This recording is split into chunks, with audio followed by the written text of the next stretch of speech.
सो यहाँ पे हम लोगों ने ये इंस्टेंस बना लिया, हम लोगों ने ये इंटरफेस बना के रेडी कर लिया है। अब हम क्या करने वाले हैं, यहाँ पे अगला जो हमारे पास पार्ट रहने वाला है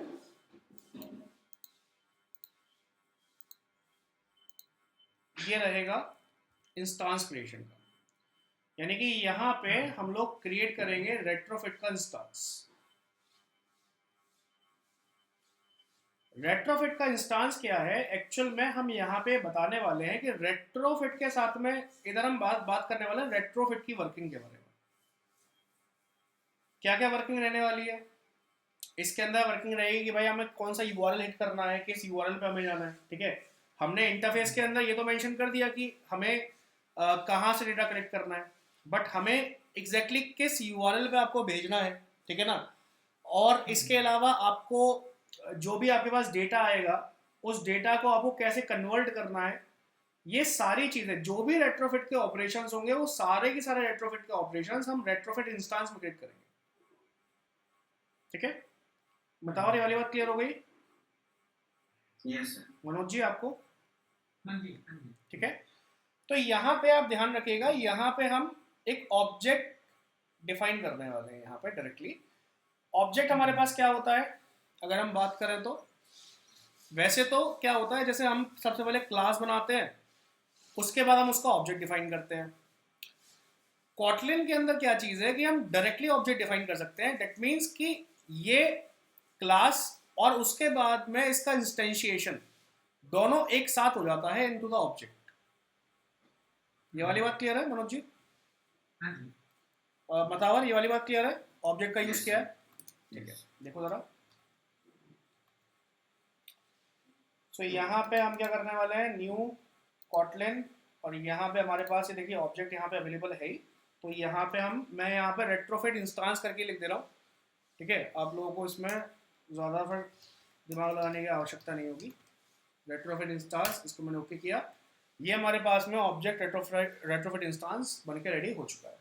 ठीक है, अब इसके अंदर हमें क्या क्या चीज़ें मेंशन करनी है, क्या क्या चीज़ें हमें से बतानी है, तो ये हमें यहाँ पे मेंशन करना होगा, ये हमें समझना होगा। यहाँ पे इस रेट्रोफिट इंस्टेंस के अंदर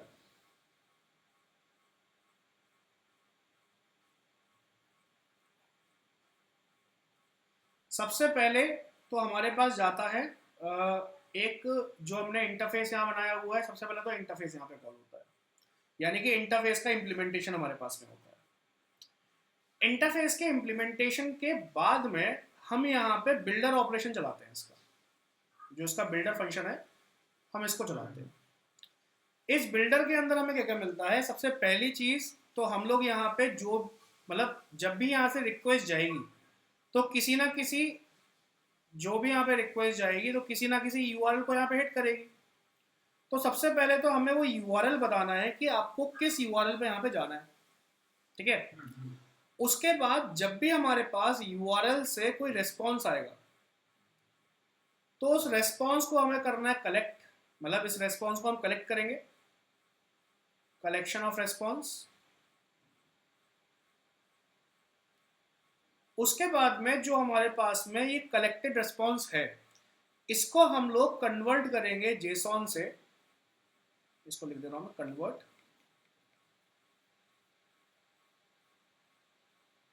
of JSON to Kotlin object.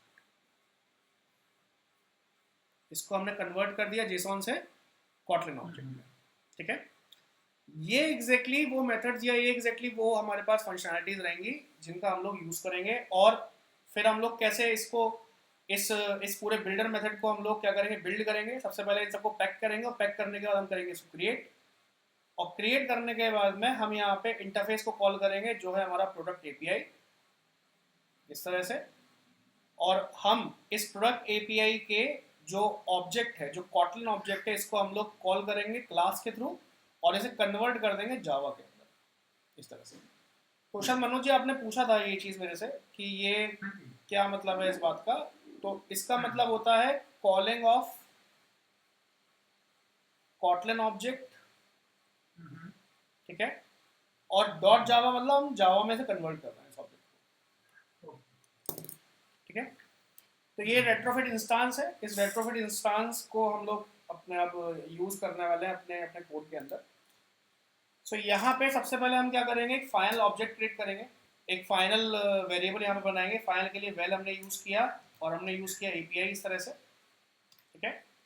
और इसका मैंने यहाँ पे इंटरफेस दे दिया है product API like this, okay. UI line clear है? यस। ठीक है। अच्छा, ये एपीआई हम क्यों बना रहे हैं? इस एपीआई बनाने का रीजन क्या है? क्योंकि ये एपीआई वो सारे के सारे इम्प्लीमेंटेशंस को, वो सारे के सारे रूल्स को फॉलो करेगी जो हमने इंटरफेस में बनाए हुए थे। यानी कि इम्प्लीमेंटेशन जो हम कर रहे हैं वो एपीआई के थ्रू यहाँ पे करेंगे। और किसका इम्प्लीमेंटेशन कर रहे हैं हम लोग? इंटरफेस का इम्प्लीमेंटेशन कर रहे हैं। ये वाली बात क्लियर है? यस। अच्छा, अब क्वेश्चन आता है कि इसका इम्प्लीमेंटेशन कब हो, इसका इम्प्लीमेंटेशन कब हो? तो मेरा कहना यह है कि जब मैं रेट्रोफिट इंस्टांस को कॉल करूं तभी मेरा इंस्टेंशिएशन हो, तभी मेरा इम्प्लीमेंटेशन हो, है ना? सोचिए आप लोग जरा, है ना? मतलब यस। इस चीज के लिए जब भी हम यहाँ पे ये इंश्योर करवाना चाहते हैं कि भाई मेरा इंस्टेंशिएशन या मेरा इम्प्लीमेंटेशन तभी करना जब ये कॉल हो, इस चीज के लिए हम यहाँ पे बाय लेजी लगा देते हैं, ठीक है। मनोज जी वाली बात क्लियर है? तो यहाँ पे बाय लेजी का एक्चुअली बाय लेजी के दो काम है यहाँ पे, मैं आपको समझा देना। या लेजी ही काम, मतलब एक्चुअली लेजी ही इसका मतलब है। दो काम इसके हैं। पहला काम इसका होता है implementation only when retrofit instance can call, or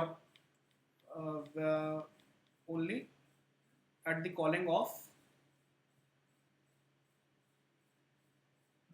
retrofit instance। पहला मतलब तो इसका ये है कि भाई इम्प्लीमेंटेशन इसका कब होगा? जब रेट्रोफिट इंस्टेंस को कॉल किया जाएगा तब इसका इम्प्लीमेंटेशन होगा। पहली बात तो ये है। दूसरा यहाँ पे पार्ट क्या है कि ये सिर्फ एक बार कॉल किया जाएगा, ओनली कॉल एट वंस। मतलब एक बार कॉल होने के बाद में आपको वापस इसे कॉल करने की आवश्यकता नहीं है, मेमोरी में स्टे रहता है, मेमोरी में फिट रहता है, या मेमोरी में स्टोर हो जाता है और इसे रीयूज हम कर सकते हैं, ठीक है। मतलब लेजी का यूज करके पहली बात तो हम लोग ये यहाँ पे इंश्योर कर लेते हैं कि भाई इसका इम्प्लीमेंटेशन तो अब तभी होगा जब इसको रेट्रोफिट इंस्टेंस को कॉल किया जाएगा या किसी भी तरह के क्लास को कॉल किया जाएगा, तभी लेजी ऑब्जेक्ट जो है यहाँ पे तभी ये कॉल करेगा, तभी ये पर्टिकुलर इम्प्लीमेंट करेगा, कोड को इम्प्लीमेंट करेगा। और दूसरी चीज क्या है कि जब भी इम्प्लीमेंटेशन होगा तो इम्प्लीमेंटेशन के बाद में जो भी हमारे पास ऑब्जेक्ट क्रिएशन होगा वो सब कुछ मेमोरी में जाके फिट हो जाएगा ताकि हम उसे वापस से रीयूज कर सकें। ये वाली बात क्लियर हो गई आप लोगों को? इसमें कोई डाउट है यहाँ पे? तीसरी चीज यहाँ पे क्या है, जब तक ये कॉल नहीं होगा, ठीक है, मतलब जब तक हम इस रेट्रोफिट इंस्टेंस को कॉल नहीं करेंगे तब तक यहाँ पे कुछ बिल्ड भी नहीं होगा। ये बात भी हमें देखनी है। मतलब हमें चाहिए भाई साहब कुछ हो ना यहाँ पे, मतलब कोई भी प्रोसेस हो ना जाए यहाँ पे। इस चीज को इंश्योर करने के लिए ही लेजी लगा रहे हैं हम लोग। तो यहाँ पे हमने लेजी यूज किया है और लेजी के बाद में हम यहाँ पे इसके अंदर, इस लेजी के अंदर हम लोग यहाँ पे मेंशन करेंगे कि भाई हमें कौन कौन सा डेटा यहाँ पे डालना है, क्या क्या डेटा हमें यहाँ पे रखना है। सो इसके लिए सबसे पहले हम लोग रेट्रोफिट डॉट बिल्डर का यूज करने वाले हैं। इस क्लास को हम कॉल कर लेते हैं यहाँ पे इंपोर्ट रेट्रोफिट, ठीक है। और बिल्डर को हमने यहाँ पे, बिल्डर फंक्शन को हमने यहाँ पे कॉल किया इस तरह से, ठीक है। अब इसके अंदर हम क्या करने वाले हैं, सबसे पहले हम यहाँ पे इसके बेस यूआरएल को कॉल करेंगे। जब भी हम लोग बनाएंगे तो बिल्डर, इसके इंटरफेस को हम बिल्ड कर रहे हैं नाउ, इसके अंदर सबसे पहले इसके यूआरएल को कॉल करेंगे। यूआरएल को हम कॉल करेंगे डॉट बेस यूआरएल लगा के। बेस यूआरएल हमारे पास में क्या है, ये हमारे पास है बेस यूआरएल है, जो फेक स्टोर api.com जो हमारे पास में है, ये हमारे पास बेस यूआरएल है। इस बेस यूआरएल को हम यहाँ पे कॉल कर लेंगे। इस तरह से मैंने इस बेस यूआरएल को कॉल कर दिया है, ठीक है। उसके बाद में अगली चीज क्या आती है कि जब ये कॉल होगा, जब ये यहाँ पे कॉल होगा, ठीक है, रिक्वेस्ट हमने यूआरएल पे कॉल किया, रेस्पॉन्स हमारे पास आ रहा है, तो इस रेस्पॉन्स को हमें पहले कलेक्ट करना है, यानी कलेक्शन ऑफ रेस्पॉन्स हमें करना है। तो कलेक्शन हम कैसे करते हैं यहाँ पे, तो एक काम करता हूँ, नीचे ले लेता हूँ।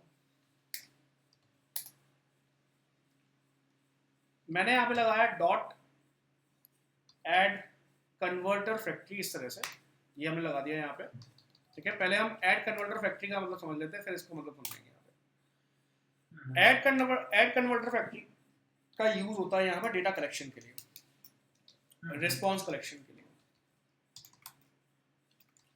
जो भी आपका रेस्पॉन्स या कलेक्शन होगा, जो भी यहाँ पे रेस्पॉन्स होगा, वो यहाँ पे with the help of add converter factory के थ्रू कलेक्ट किया जाएगा। इसमें कोई डाउट? मनोज जी कोई डाउट? ठीक है। अब हम क्या करेंगे, जो भी यहाँ पे हमने कलेक्ट किया है उसको हम कन्वर्ट करेंगे जेसॉन टू कॉटलिन। इस चीज के लिए हमने क्या यूज किया, इस चीज के लिए हमने यूज किया जीसॉन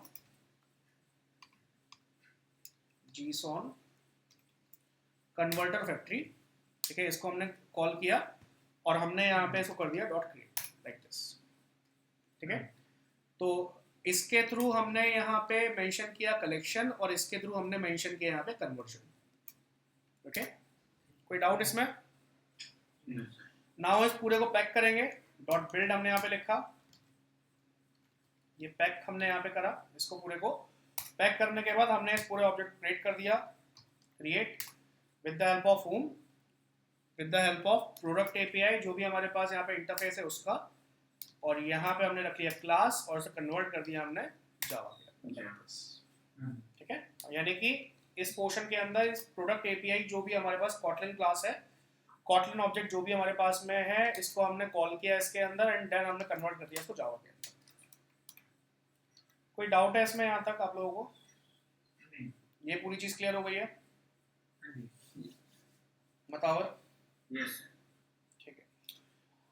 तो यहाँ तक हमने क्या किया है, ये इंटरफेस बना के और रेट्रोफिट इंस्टेंस बना के हमने यहाँ पे रेट्रोफिट के लिए या फिर एक एपीआई को कैसे हम लोग हैंडल करेंगे वो हमने यहाँ पे दिया हुआ है।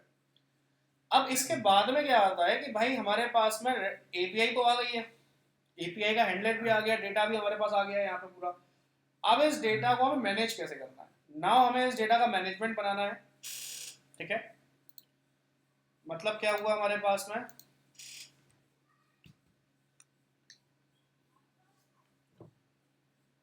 शायद ये मैंने गलत यूज कर दिया है, यहाँ पे था ना, ओके चलो फिर तो ठीक है।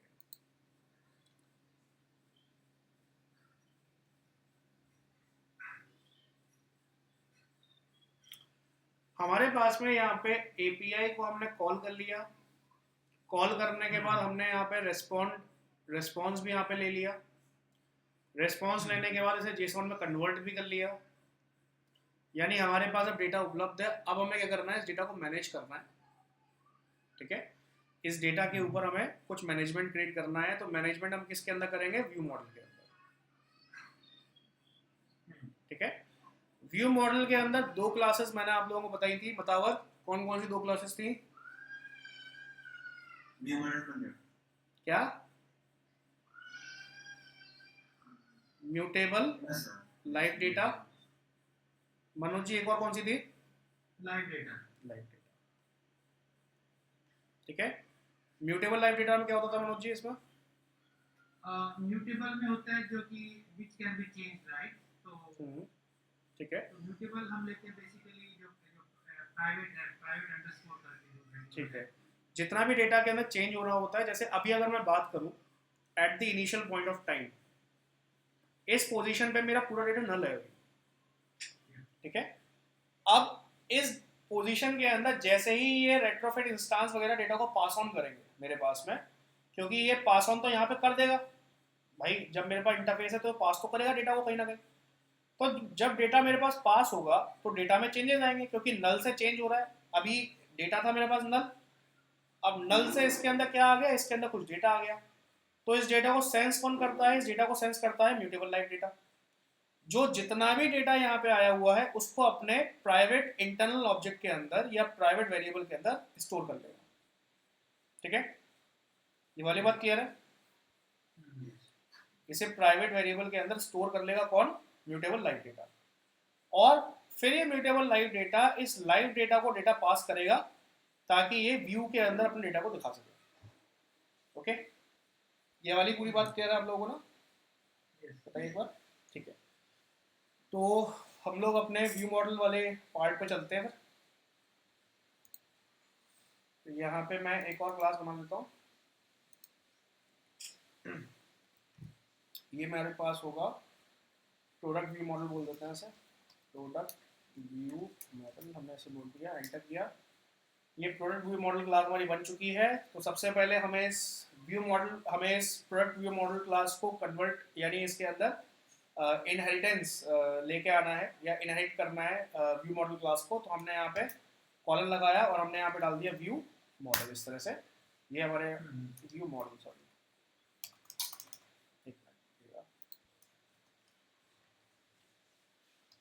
व्यू मॉडल, ये हमने यहाँ पे इनहेरिट कर ली क्लास। ठीक है, कंस्ट्रक्टर भी इसका मेंशन कर लेते हैं। नाउ अब क्या करेंगे हम लोग यहाँ पे, वैसे तो हमारे सामने आ ही रहा है बट ये करके लिखते हैं। सबसे पहले इसकी म्यूटेबल क्लास बनाएंगे। अच्छा मतावर ये बताओ, पहले म्यूटेबल ही बनेगी या पहले हम लाइव डेटा ही बना सकते हैं? पहले म्यूटेबल ही बनेगी, अब लाइव डेटा नहीं बनेगा पहले? नहीं, क्योंकि लाइव डेटा तो म्यूटेबल वाला देगा डेटा। यस म्यूटेबल से फिर लाइव डेटा में जाएगा। गुड, तो म्यूटेबल वाला ही पहले बनाया जाएगा फिर ही लाइव डेटा में जाएगा। ठीक है, यस तो सबसे पहले हमने इसका इंटरनल ऑब्जेक्ट क्रिएट कर लेते हैं वैल्यू, यानी कि अच्छा ये वैल्यू क्या म्यूटेबल होगा या इम्यूटेबल होगा? वेल म्यूटेबल है, वेर अनम्यूटेबल है। उल्टा बोला है आपने, उल्टा बोला है। Val val sorry var can be change. हाँ, var can not be change. तो वेल जो है ये इम्यूटेबल होता है, सो दिस इज वैल्यू है ना? वैल्यू या और ये फाइनल को रिप्रेजेंट करता है। वेरिएबल के डायनेमिक वैल्यू। ये फाइनल को रिप्रेजेंट करता है। ठीक है, वैल्यू अंडरस्कोर हमने यहाँ पे ले लिया प्रोडक्ट्स मान के चलते हैं, is equals to mutable live data product. ये यहाँ पे आ चुका है, इसको हम यहाँ पे इंपोर्ट कर लेते हैं इस तरह से। ठीक है, इस लाइन का मतलब समझ में आ रहा होगा। म्यूटेबल लाइव डेटा क्लास है, ठीक है, किसकी सब क्लास है? लाइव डेटा की सब क्लास है। इसके अंदर हम डेटा को रिसीव कर रहे हैं ना इन अ लिस्ट, और किसके अंदर पास ऑन कर रहे हैं? प्रोडक्ट के अंदर। हाँ जी, ठीक है।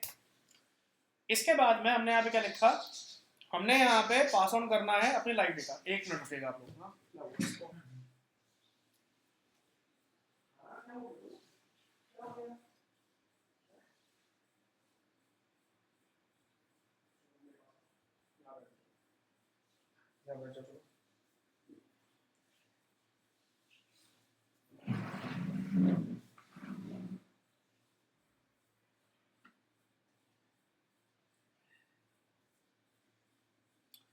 यहाँ पे हम बनाएंगे अपना लाइव डेटा। तो लाइव डेटा के लिए हमने यहाँ पे यूज़ किया वेल, और प्रोडक्ट्स हमने यहाँ पे यूज़ कर लिए हैं इस तरह से। और अब हम यहाँ पे लाइव डेटा को इनहेरिट करेंगे with the help of this. और लाइव डेटा के अंदर भी क्या, जो डेटा है लिस्ट के अंदर पास ऑन होगा, और लिस्ट भी कहाँ से? प्रोडक्ट्स के अंदर से। ठीक है, और हम क्या करने वाले हैं यहाँ पे, क्या हुआ, हम यहाँ पे क्या करने वाले हैं, गेट मेथड को यहाँ पे यूज़ करने वाले हैं। तो यहाँ पे मैंने यूज़ किया गेट इस तरह से, और इसके अंदर हम लोगों ने इसको यूज़ किया है, इसके इंटरनल ऑब्जेक्ट को, डेट इज प्रोडक्ट्स, इस तरह से। ठीक है, ये वाली पूरी चीज़ क्लियर है आप लोगों को यहाँ तक? अब देखिए, ये तो हमने व्यू मॉडल बना लिया है, बट द पार्ट इज कि अब इस व्यू मॉडल के अंदर जो भी डेटा हमारे पास आ रहा है, यानी कि रिस्पॉन्स के थ्रू जो भी मेरे पास यहाँ पे डेटा आ रहा है, मुझे उस डेटा को मैनेज कैसे करना है, ये क्वेश्चन हमारे पास आता है। ठीक है, मतलब मेरे पास में क्लाइंट सर्वर, यहां से रिक्वेस्ट गई,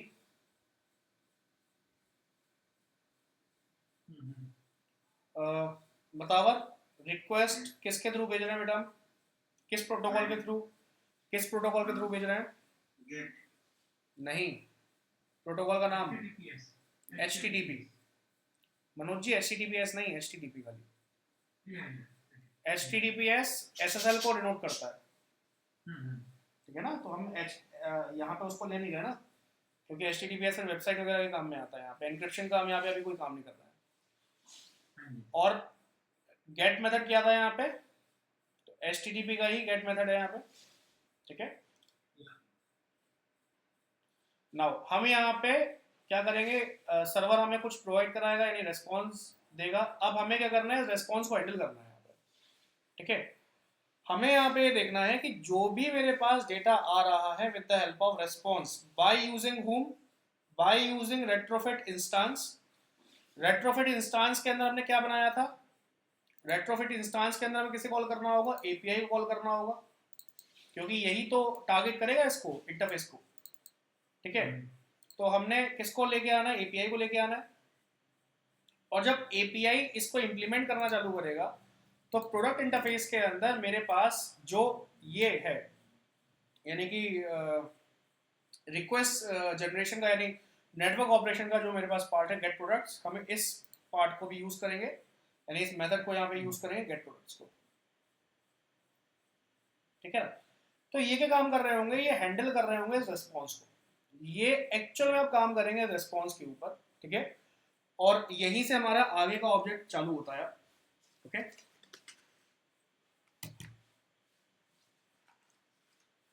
चलिए देखते हैं इसको क्या मतलब है इस बात का।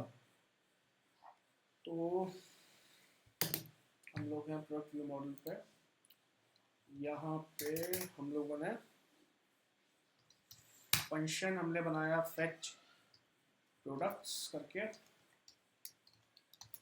और इस फंक्शन के अंदर हमने क्या रखना है? सबसे पहले तो अपने इंस्टेंस को कॉल करना है, रेट्रोफिट इंस्टेंस को। तो सबसे पहले हमने रेट्रोफिट इंस्टेंस को कॉल किया, फिर इस रेट्रोफिट इंस्टेंस के जो एपीआई वाला वेरिएबल है इसको हम लोग यहाँ पे कॉल कर रहे हैं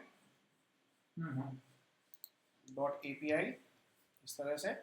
फिर इस एपीआई ने किसको टारगेट किया हुआ है? इस इंटरफेस को टारगेट किया हुआ है। तो इस इंटरफेस का जो ये फंक्शन है गेट प्रोडक्ट्स, हम इसको कॉल कर रहे हैं आप डॉट गेट प्रोडक्ट्स, इस तरह से।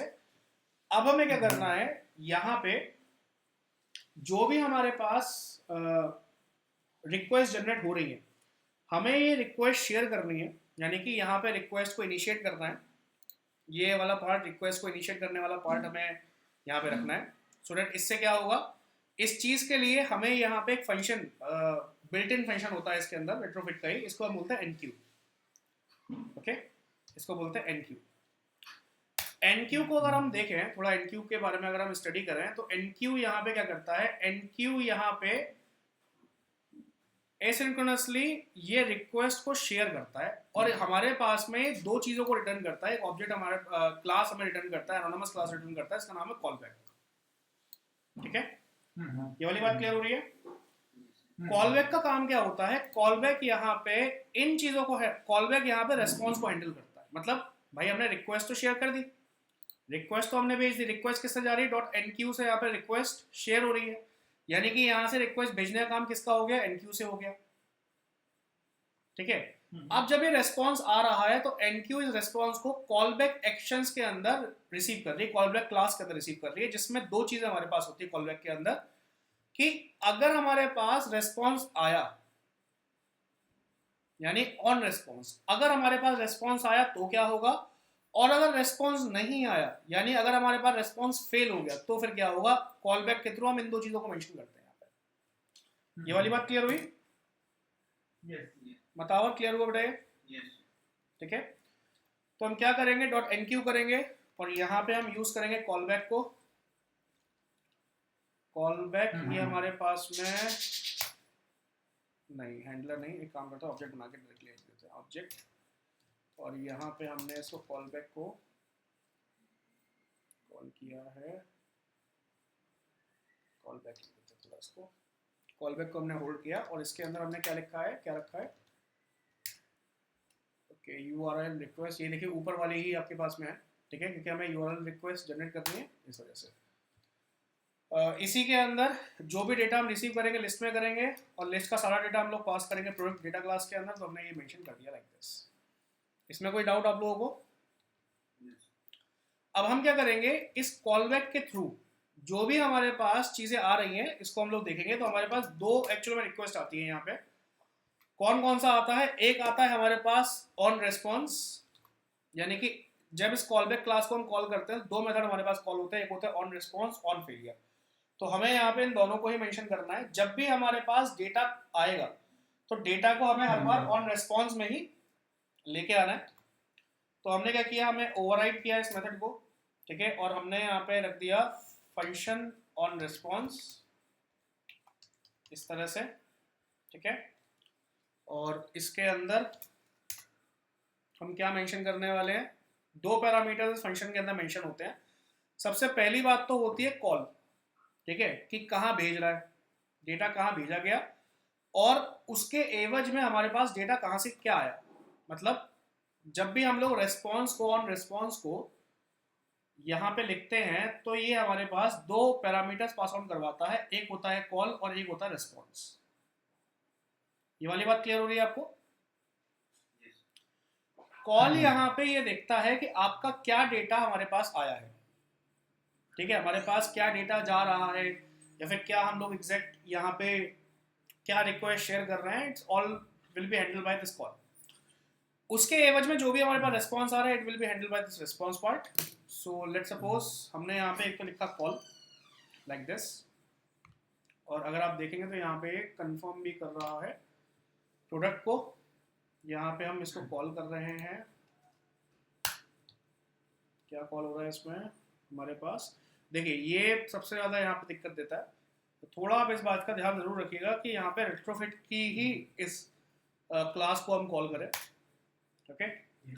और दूसरा हमारे पास आता है रेस्पॉन्स, रेस्पॉन्स इस तरह से, ठीक है। इसको भी हम इनहेरिट कर ले रहे हैं रेस्पॉन्स, और रेस्पॉन्स में भी जो डेटा हमारे पास आ रहा है again it will be stored into a list and it will transfer to product, ठीक है। इसमें कोई डाउट है आप लोगों को यहाँ तक? अच्छा, एक चीज और है यहाँ पे ना, अभी हमारे पास एक एरर आ रही है। ये एरर क्यों आ रही है, सोचिए जरा, क्यों एरर आ सकती है वाली?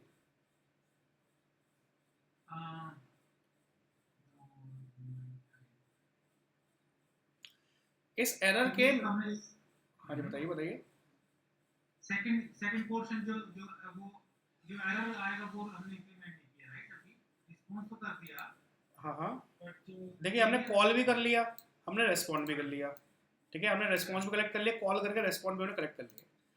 द पार्ट इज कि रेस्पॉन्स इस वजह से नहीं है क्योंकि क्या ये जरूरी है कि रेस्पॉन्स आए ही आए, फेलियर है तो क्या होगा, है ना? वो अगर फेलियर हो गया तो फिर क्या होगा? सिमिलरली ये जरूरी थोड़ा ना कि रिक्वेस्ट जा ही जाए, हो सकता है रिक्वेस्ट फेल हो जाए और हो सकता है रेस्पॉन्ड फेल हो जाए।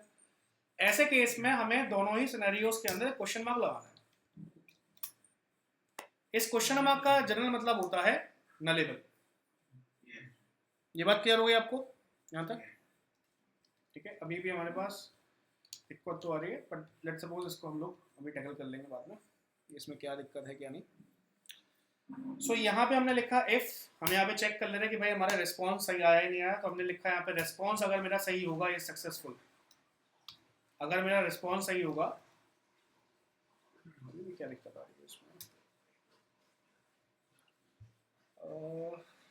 हम लोगों ने यहाँ पे सारी चीज़ें रखी हुई हैं, क्या दिक्कत आ रही है? रिस्पॉन्स,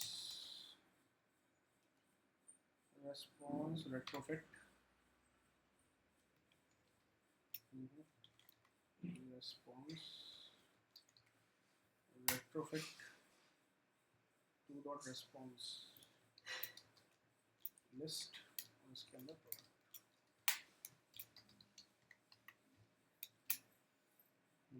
ये इसमें दिक्कत दे रही थी, हो सकता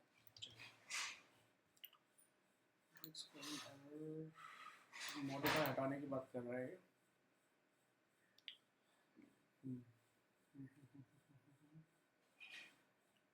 Overrides nothing, अच्छा चलिए अभी इसको हटा देते हैं, बाद में देखते हैं इसको, कोई दिक्कत नहीं है। सो यहाँ पे हमने ये लिखा कि अगर हमारे पास जो भी रेस्पॉन्स है अगर ये सक्सेसफुल होता है तो हम क्या करेंगे, इसके अंदर जो भी हमारे पास ऊपर से जो लाइव डेटा के अंदर जो हमारे पास प्रोडक्ट है, ये म्यूटेबल लाइव डेटा के अंदर जो प्रोडक्ट है, हम इसके अंदर प्रोडक्ट को पास ऑन करेंगे। तो क्या हो जाएगा, ये product dot value is equals to जो भी हमारे पास रेस्पॉन्स यहाँ पे आया है उसकी हम बॉडी इसके अंदर स्टोर करा देंगे इस तरह से। ये वाली बात क्लियर हुई आप लोगों को? हाँ जी। हमारे पास में अभी ये यहाँ पे जनरेट हुआ है, ये कहाँ से आ गया, ये ऑब्जेक्ट ये क्यों आया हुआ है, ठीक है। मैंने कहीं गड़बड़ कर दी क्या, ये यहाँ पे ठीक है, ये वाला पार्ट यहाँ पे ठीक है, कॉलबैक का ओके, कॉलबैक का पार्ट एक मिनट रुकिएगा ना, मैं कहीं पे थोड़ा सा कंफ्यूज हो रहा हूँ मैं कोड के अंदर, थोड़ा सा से वापस ले लीजिए, मैं करता हूँ इस वाले पार्ट को, ये हमारे पास पूरा पार्ट इसको रखते हैं,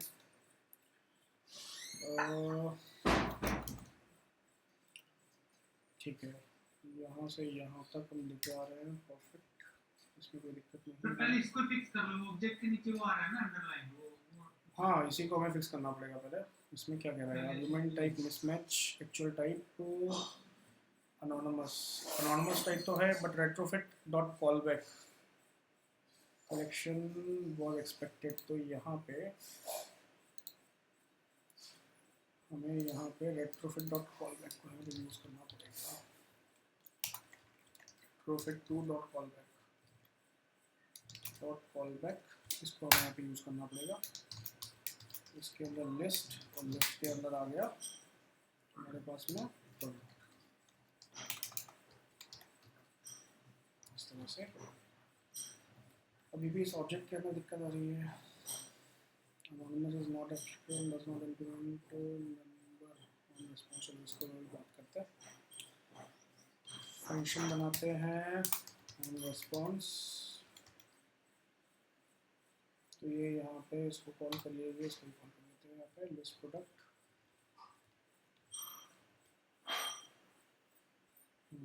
no type argument expected for class response any positive, ये जो सबने मेंशन करी हुई है, ठीक है। तो यहाँ पे हम लगा देते हैं रेट्रोफिट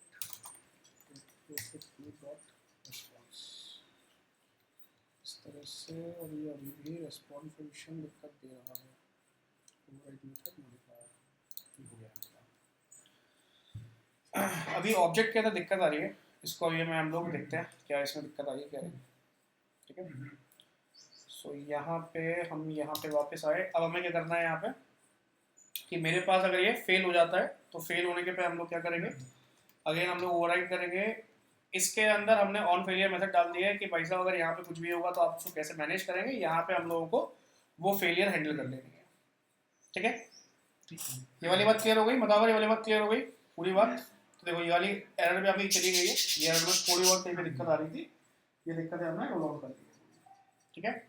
ये पूरा व्यू मॉडल हो गया हमारे पास में। नाउ इसके अंदर हम क्या करने वाले हैं, लास्ट पार्ट हमारे पास कहाँ रहेगा, जो भी हमारे पास डेटा है, अब इस डेटा को हमें ट्रांसफर करना है किसमें, अपनी मेन एक्टिविटी के अंदर, ठीक है।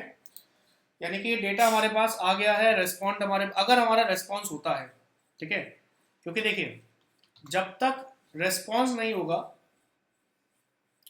जब तक यहाँ पे रेस्पॉन्स नहीं होगा तब तक इसके अंदर वैल्यू ऐड नहीं होगी, और जब तक वैल्यू ऐड नहीं होगी तब तक ये इसको नोटिस नहीं करेगा, लाइव डेटा इसको नोटिस नहीं करेगा, ठीक है।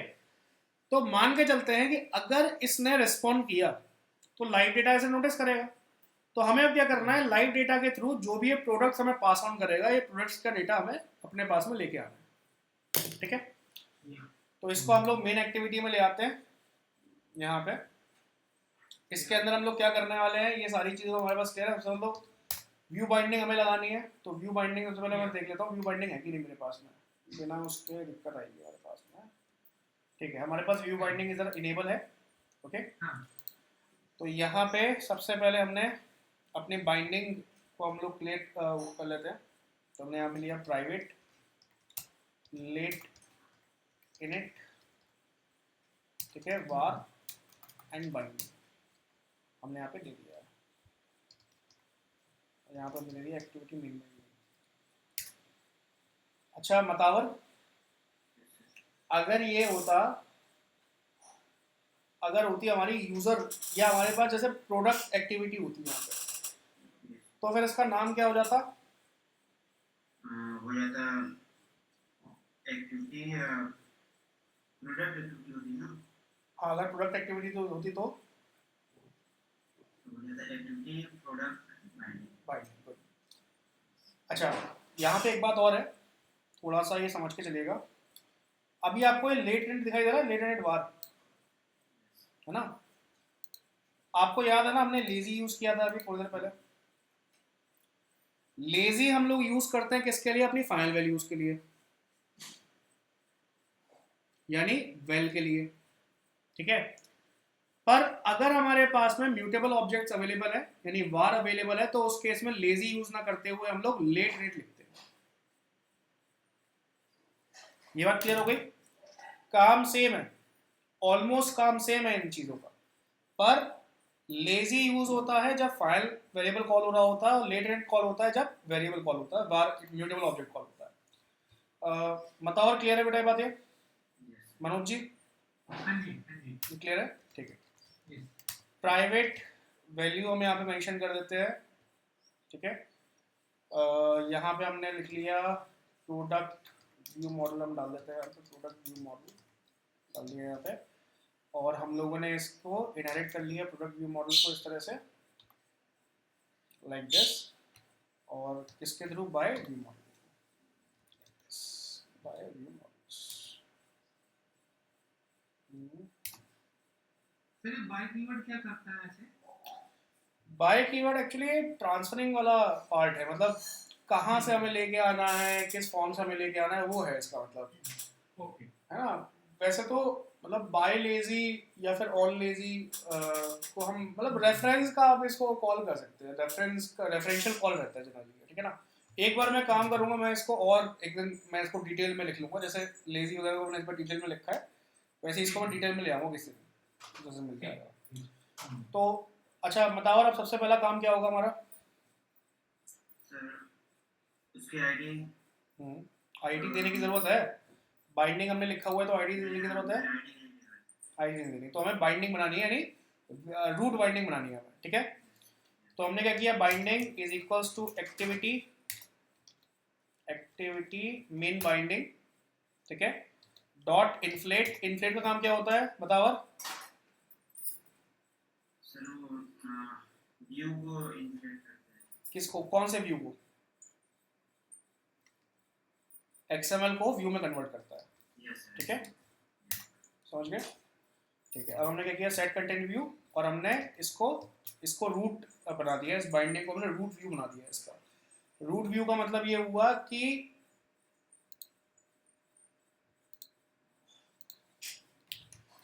मेरे पास में इस व्यू के अंदर जितने भी ऑब्जेक्ट्स अवेलेबल हैं, इन सारे ऑब्जेक्ट्स की इंडिविजुअल आईडी से हम इसे कंसीडर नहीं करेंगे। अब ये क्या हो गया, क्योंकि ये सारा की सारा पार्ट व्यू का पार्ट बन चुका है, तो जब भी हमें इसे कॉल करना होगा तो हम लोग एज अ व्यू चाइल्ड इसे कॉल करेंगे।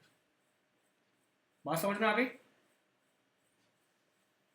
मनोज जी? वाली बात क्लियर है आपको? हाँ जी हाँ जी। अब ये थोड़ा और मैंने इंटरनल उसको ले लिया है, मतलब व्यू का एज अ चाइल्ड यहाँ पे कंसीडर। बेसिकली जो रूट एक्सएमएल का जो पूरा रूट है वहां से स्टार्ट करके पूरा पाएगा। हाँ जी, पूरा इसको बाइंड इसने कर लिया है, ठीक है। तो एक्चुअल में इसने क्या किया, देखो इन्फ्लेट का यही काम है, ये जो इन्फ्लेट दे रखा है इसका यही काम है कि भाई साहब जो भी आपके पास ये हो रखा है ना, जो भी आपके पास एक्सएमएल वाला पार्ट है, हां यहां से जो ये लीनियर लेआउट से शुरू होता है रूट सर, जो हाँ जी, एक्सएमएल में यहाँ से यहां से लेके जो सबसे पहला एलिमेंट है से लास्ट एलिमेंट तक बाइंड पूरा होता है, तो ये ऐसे कन्वर्ट किस में कर देता है, एक्सएमएल को व्यू में कन्वर्ट कर देता है, ठीक है। ये वाली बात क्लियर हो गई मतलब? Yes sir. अब हम क्या करेंगे, हमारे पास जो भी व्यू मॉडल आया है, प्रोडक्ट व्यू मॉडल जो हमारे पास में आया है, इससे हम लोग क्या करेंगे, अपने प्रोडक्ट्स को फेच करेंगे। यानी कि हम लोग यहाँ पे ये वाला जो हमारा फंक्शन है, इसको कॉल करेंगे फेच प्रोडक्ट्स को। तो यहाँ पे मैंने अपने फंक्शन को फेच प्रोडक्ट्स को यहाँ पे कॉल किया इस तरह से। जब प्रोडक्ट फेच होगा यहाँ पे, तो क्या होगा, जब यहाँ पे प्रोडक्ट फेच होगा तो रेट्रोफिट इंस्टेंस को कॉल किया जाएगा, इसको यहाँ पे कॉल किया जाएगा, ठीक है। रेट्रोफिट इंस्टेंस की जो एपीआई हमने बनाई थी, जो ऑब्जेक्ट हमने अभी बनाया था, इसको कॉल करेगा। और किसको यूज करके कॉल करेगा, या इंटरफेस को यूज करके कॉल करेगा। अब क्योंकि हमने यहाँ पे रेट्रोफिट इंस्टेंस को कॉल किया हुआ है, इसका ही वेट कर रहा था ये लेजी, ठीक है। लेजी ने कहा कि चलो भाई ये वेट, अब ये काम क्या बोलता है, कॉल हो रहा है तो एक काम करो, अब इस वाले पूरे पोर्शन को यहाँ पे कॉल कराओ। तो कॉल कैसे होगा, रेट्रोफिट ने इसको बिल्ड करना चालू किया। क्या क्या हमारे क्या क्या पैरामीटर हमने दिए, पहला हमने दिया बेस यूआरएल, कहाँ पे जाना है, किस यूआरएल पे जाना है। जब भी कलेक्ट होगा डेटा तो फिर कन्वर्ट करो उस डेटा को, ठीक है, सबको पैक करो और किसके अंदर पास ऑन कर दो, प्रोडक्ट एपीआई के अंदर, यानी इस डेटा के अंदर पास ऑन कर दो। जब भी जो भी हमारे पास डेटा आएगा, इस डेटा को हम लोग लिस्ट के थ्रू किसमें पास ऑन कर देंगे, अपने इस प्रोडक्ट जो भी हमारे पास में ये डेटा है, डेटा क्लास है, इसके अंदर हम उसे पास ऑन कर देंगे इस तरह से। तो ये पूरी यहाँ पे कॉलन हो रही है। अच्छा, और क्या चीज़ है यहाँ पे, एनक्यू क्या मेंशन कर रहा है यहाँ पे, एनक्यू जो रिक्वेस्ट भेजी जाएगी, यानी जो नेटवर्क ऑपरेशन जो चालू करेगा वो एनक्यू करेगा, ठीक है। उसके बाद में हमने यहाँ पे कॉलबैक फीचर दिया।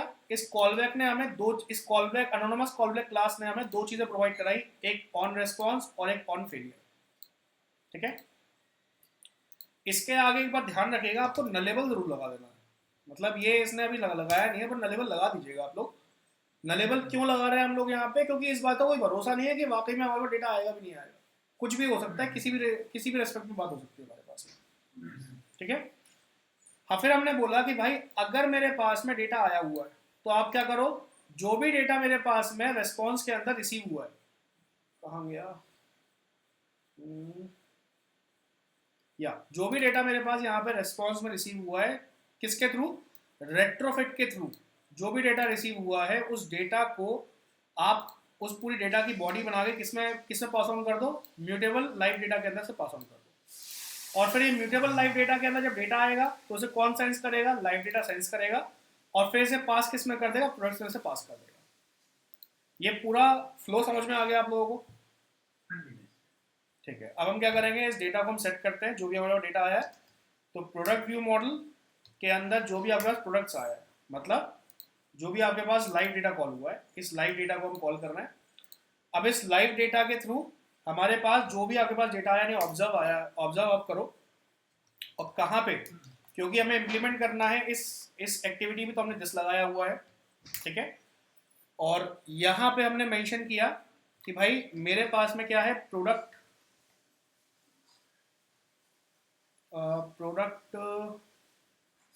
लिस्ट मान लेते चलो,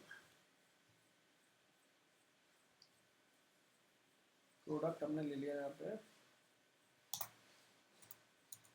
किस नाम से आएगा, प्रोडक्ट्स।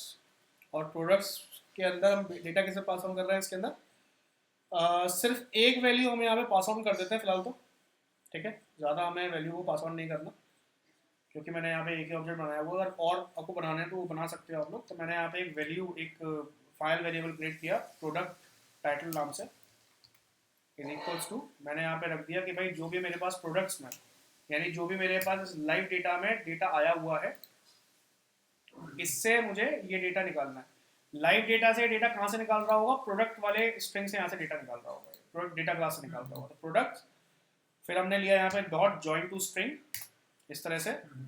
और जॉइन टू स्ट्रिंग का सीधा सीधा मतलब है कि हम यहाँ पे स्ट्रिंग के साथ में कुछ ना कुछ यहाँ पे चीज़ें ऐड ऑन करने वाले हैं। तो एक्चुअली होगा क्या है यहाँ पे, कि मेरे पास है ना बहुत सारा डेटा आएगा, ठीक है। अगर मैं यहाँ पे टाइटल भी ले रहा हूँ तो मेरे पास बहुत सारा डेटा आएगा।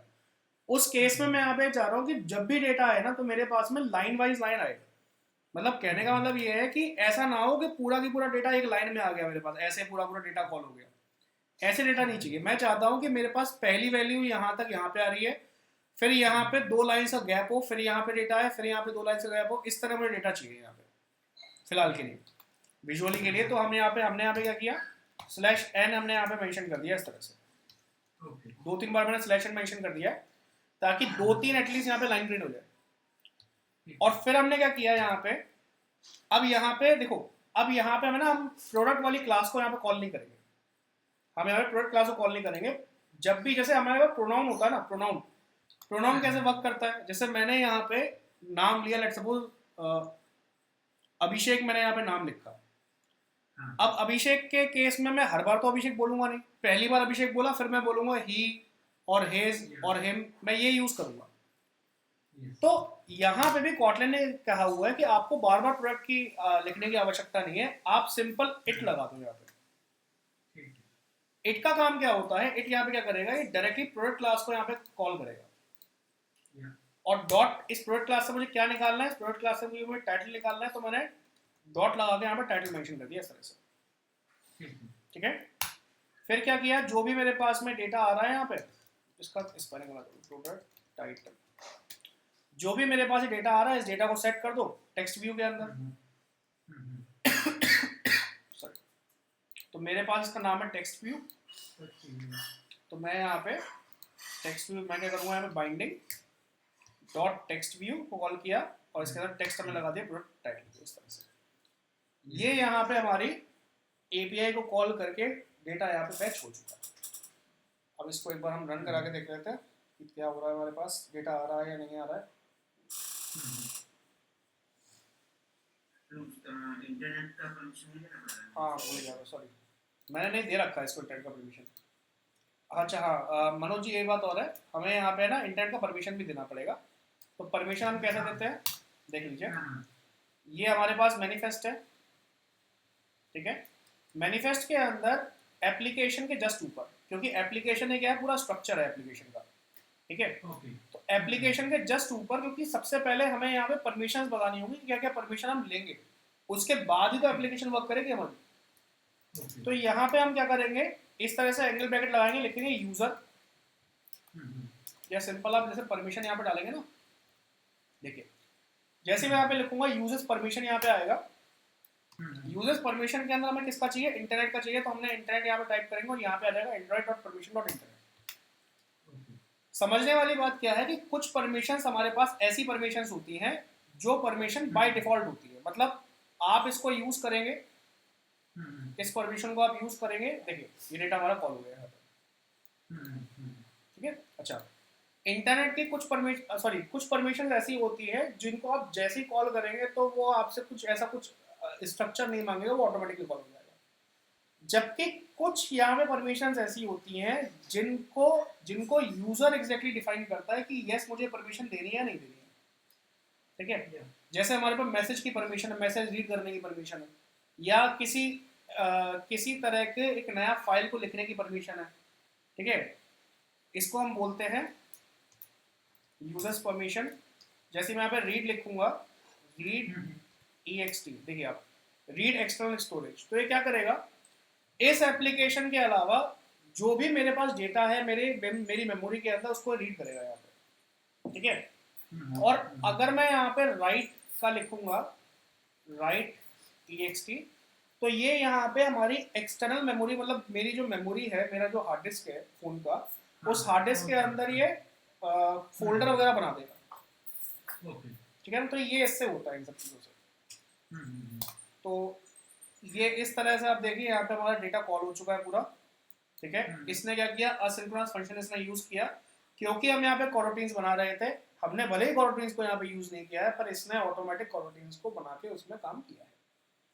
हाँ एग्जैक्टली सर, हमने कोरोटीन को बिल्कुल भी नहीं यूज किया। हाँ, यूज हमने नहीं किया है, बट इसको हम फोर्सफुली भी यूज करा लेंगे। ये अभी क्या हुआ है, ये है ना मेन थ्रेड पे काम कर गया अभी इसने जो बाय डिफॉल्ट वैल्यू क्या थी, वो टाइटल की देखना एक्टिविटी एक्सएमएल में, कहाँ पे जो एक्सएमएल फाइल है उसमें वैल्यू क्या थी, इसकी स्ट्रिंग, इसकी डेटा थी, इसकी वैल्यू डेटा कॉल इसका दोबारा लोड करने से पहले डेटा कॉल आया था क्या? हाँ, डेटा कॉल आया था पहले, हाँ इससे लोड कर दो तो डेटा कॉल आएगा, फिर उसके बाद चेंज होएगा ना, डेटा कॉल फिर डेटा आ रहा है।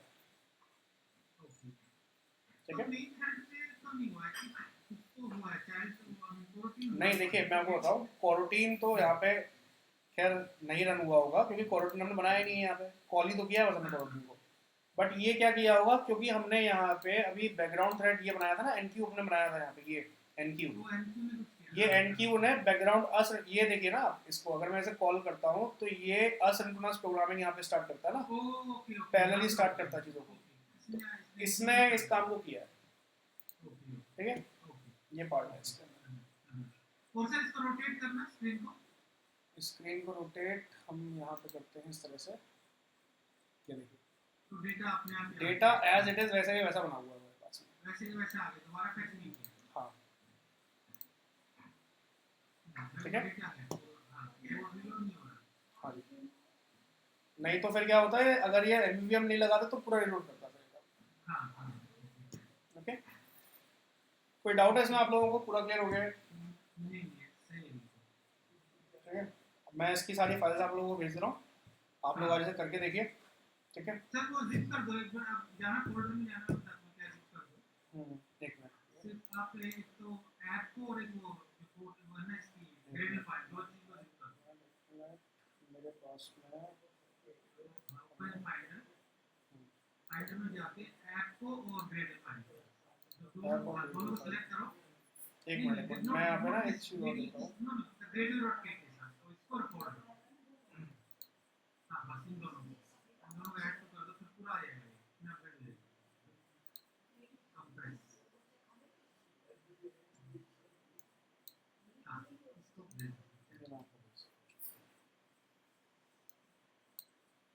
कंफर्म कर दीजिएगा। क्या प्रोजेक्ट बनाना और उस प्रोजेक्ट में बस ये नाम रखना और एसआरसी को ग्रेडल को रिप्लेस कर देना। मतावर बेटा तुमसे बात हो रही है ना? Yes sir. हाँ तो ग्रेड हो जाएगा ये। प्रोजेक्ट बना देना ये नाम का माय टेस्ट ऐड करके, और प्रोजेक्ट बनाने के बाद फिर उसमें से ऐड जो ऐप फोल्डर को और इसको ग्रेड को नहीं, एक सेकंड सर, ऐप के अंदर भी जाना, आई थिंक कुछ गड़बड़ हो गई, थोड़ी गड़बड़ हो गई। नहीं, ऐप के अंदर आपको सारी चीज़ें मिली हैं यहाँ पे। वो नहीं वो नहीं सर, एक बार दोबारा करो, ये आप चाहिए ये वाला पार्ट चाहिए ना, एसआरसी और ये चाहिए। हाँ एसआर पूरा याद है, मैंने आपको पूरा भेज दिया ना। पूरा याद है, बट वो हैवी फाइल हो गया। हाँ 21 MB की फाइल है, कोई दिक्कत नहीं है, ये दोनों फाइल मैंने आपको भेज दिया, आप देख लीजिए उसको, ठीक है। ठीक है, हम बेसिकली वो सारा जो जांच भी आ गई, जांच में वो भी आ गई।